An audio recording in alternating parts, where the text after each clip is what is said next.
మోడీతో అంతర్జాతీయ గేమ్ ఆరంభమైంది. ఇప్పటిదాకా రహస్య ఆటలు ఆడుతున్నటువంటి అమెరికా ఇక ఓపెన్ అప్ అవడం ప్రారంభించింది.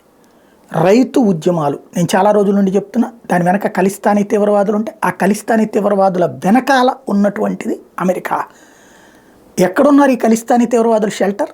Canada, Britain, Australia, America. ఈ 4 మిత్రదేశాలే, అత్యంత సన్నిహితులే. ఈ దేశాల్లో ఖలిస్తానీలను ఎవరు ప్రోత్సహిస్తున్నారు?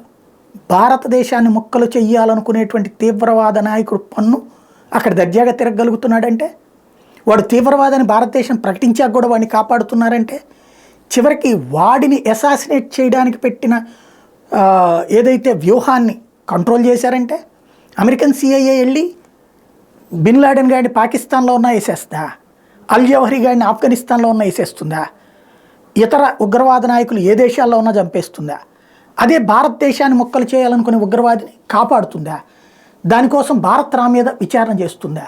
అంటే భారత ఆంతరంగిక భద్రత మీదన ఆధిపత్యం చెలాయించాలనుకుంటోంది. తాజాగా అది మాట్లాడుతున్నటువంటి మాటలేంటి?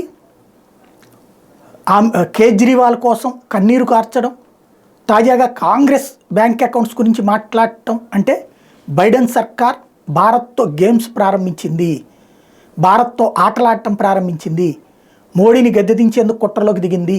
సోరోస్ డబ్బులతో ఇప్పటిదాకా narrative creation media, social media ద్వారా చేపిస్తే ఇప్పుడు ఓపెన్గా ఆ సోరోస్ ఫండింగ్తో నడిచేటటువంటి పార్టీ అయినటువంటి బైడెన్ పార్టీ రంగంలోకి దిగినట్టు కనబడుతోంది. ఏం జరుగుతుందో చూడాలి.